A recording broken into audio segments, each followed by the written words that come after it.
இப்போ நீங்கள் பல்க் பண்ண ட்ரை பண்ணிட்டு இருக்கீங்க, உங்களுக்கு சம் வெயிட்ஸ் வந்து கெயின் பண்ணணும்னு நினைக்கிறீங்கன்னா இது உங்களுக்கான வீடியோ தான். ஃபஸ்ட்டு நீங்கள் பல்க் பண்ணணுன்னா ஃபஸ்ட்டு உங்கள் வெயிட்டை வந்து செக் பண்ணுங்கள். இப்போ 70 kg உங்களுடைய வெயிட்டாக இருந்தால் 70 × 2.2ன்னு போடுங்க. ஏன்னா கேஜிலேருந்து பவுன்ஸாக மாற்ற போகிறோம். பவுன்ஸாக மாற்றிட்டு பேர் பவுன்ஸுக்கு 15 or 14 எதனா ஒரு நம்பரை வந்து சூஸ் பண்ணி மல்டிப்ளை பண்ணிக்கோங்க. மல்டிப்ளை பண்ணோன்னா அதுதான் உங்களுடைய டெய்லி மெயின்டெனன்ஸ் கேலரி. உங்களுக்கு டெய்லி தேவையான கேலரி வந்து இதுவே உங்களுக்கு கொடுத்துரும். இதுக்கு மேலே நீங்கள் ஒரு 300 கேலரியோ இல்லை ஒரு 500 கேலரியோ எக்ஸ்ட்ரா எடுக்கும்போது உங்களுக்கு வந்து ரிசல்ட் வந்து வெயிட் கெய்னிங் ரிசல்ட்டாக உங்களுக்கு கிடைக்கும். கூடவே நீங்கள் வெயிட்டை வந்து கம்மியாக ஆக்கணும் அப்படின்னு நினச்சிங்கன்னா ஒரு 300 to 500 கேலரி வந்து கொஞ்சம் கொஞ்சமாக ஃபஸ்ட்டு ஒரு 1 வீக்குக்கு ஒரு 100 கேலரி வந்து ரெடியூஸ் பண்ணிவிட்டு நெக்ஸ்ட்டு ஒரு 2 வீக்கில் கொஞ்சம் கொஞ்சமாக ரெடியூஸ் பண்ணுங்கள்.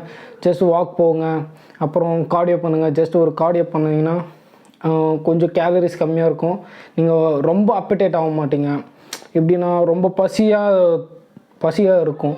நீங்கள் ஃபேட் லாஸ் பண்ணும்போது நம்ம எப்பவுமே ஃபேட் லாஸ் பண்ணுறோன்னா நிறைய பசி எடுக்க ஸ்டார்ட் போகும்.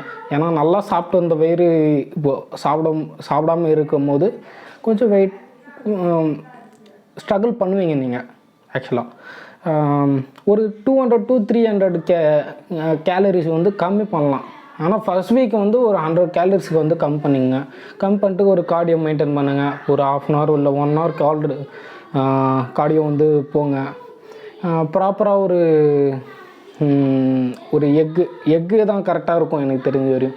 எக்கு இல்லைன்னா லீன் பீஸு சிக்கன் எடுத்துக்கோங்க. பீஃபு வேணாம், ஃபிஷ்ஷு வேணாம். அப்படியும் எடுத்தால் கூட ஃபிஷ் எடுங்க, ஆனால் ஆயில் அதிகமாக போடாதீங்க. இந்த மாதிரி ஃபுட்டை வந்து அட்ஜஸ்ட் பண்ணி சாப்பிடுங்க. அப்புறம் உங்கள் ஒரு டயட்டில் இப்போ நீங்கள் பல்கிங்கில் இருக்கீங்கன்னா உங்கள் டயட்டில் வந்து ப்ரோபயோட்டிக் இருக்கா? அதாவது ஒன்றும் இல்லை, ப்ரோபயோட்டிக்னால் ஒன்றும் இல்லை. நீங்கள் சாப்பிட்ற விஷயங்களை உங்கள் வயிறு வந்து பாதிக்கப்படக்கூடாது. டைஜஷன் இஷ்யூ, கான்ஸ்டிபேஷன் அந்த மாதிரி விஷயத்துலேருந்து தப்பிக்கணும்னா நீங்கள் கர்ட் ரைஸ் எடுக்கலாம். டெய்லியும் ஒரு வேளைக்கு வந்து கர்ட் ரைஸ் வந்து எடுக்கிறதுனால ப்ரோபயோட்டிக் இருக்கும் கர்ட் ரைஸில் வந்து. அப்புறம் பார்த்தோன்னா பழைய சாதம் மீதி ஆகுது, தொட்டி பானையில் போடுவாங்க, மாட்டுக்கு போடுவாங்க, அதெல்லாம் விட்டுருங்க. நம்ம எடுத்து சாப்பிட்டோன்னா அது நம்ம டைஜஷனுக்கும் பெரும்பாலும் உதவி பண்ணணும். அல்சர்லேருந்தே நம்மளுக்கு ஒரு சொல்யூஷனாக அமையும். ஸோ விட்டமின் சி இருக்கும்.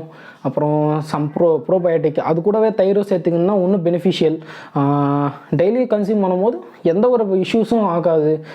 சம்டைம் நிறைய பேர் சொல்லுவாங்க எனக்கு கோல்டாக இருக்குது அதனால் என்னால் சாப்பிட முடியல. ஸோ நோ ப்ராப்ளம், அது ஒன்றும் ப்ராப்ளம் இல்லை. ஜஸ்ட் ஒரு 1 cup ஆஃப் சாப்பிட்டுட்டுன்னா அதே போதும். That's enough. அதுவே உங்கள் டைஜஷனுக்கு சூப்பராக சப்போர்ட் பண்ணும். தென் பார்த்தீங்கன்னா வாழைப்பழம் எடுங்க. வாழைப்பழம் வந்து ஃபைபரு. அப்படி இல்லைனாலும் ஒன்றும் இஷ்யூஸ், வீட்டில் இருக்கிற ஃபுட்டே சாப்பிட்லாம். காய்கறி சமைக்கிறாங்க அப்படின்ற போது கேரட்டு, பீட்ரூட்டு, அப்புறம் பார்த்தோன்னா வெண்டைக்காய், பீன்ஸ் அந்த மாதிரி வெஜிடபிள்ஸை வந்து சேர்த்துக்கிறங்க போது ஒரு கப் ஆஃப் வெஜிடபிள்ஸ் சேர்த்துக்குங்க. அது வந்து உங்கள் டைஜஷனுக்கு வந்து ரொம்ப ஹெல்ப் பண்ணும். இப்போ நம்ம பல்கிங்கில் இருக்கும்போது கார்போஹைட்ரேட்ஸும் ப்ரோட்டீன்ஸும் அடிச்சு தள்ளும். ஸோ அதனால் நம்ம அதிலேருந்து எஸ்கேப் ஆகணும்னா வேறு ப்ராப்ளத்துலேருந்து அட்ஜஸ்ட் பண்ணி பல்க் பண்ணணும். ப்ராப்பராக பல்க் பண்ணணுன்ற போது நம்மளுக்கு நிறைய இஷ்யூஸ் வரும் பாடியில். அதாவது டைஜஷன் இஷ்யூ, கான்ஸ்டிபேஷன் அந்த மாதிரி ஒரு இஷ்யூஸு. அதுலேருந்து எஸ்கேப் ஆகணும்னா இந்த மாதிரி விஷயத்தெல்லாம் நீங்கள் ஃபாலோ பண்ணவே போதும். ஜஸ்ட்டு பண்ணுங்கள் போதும்.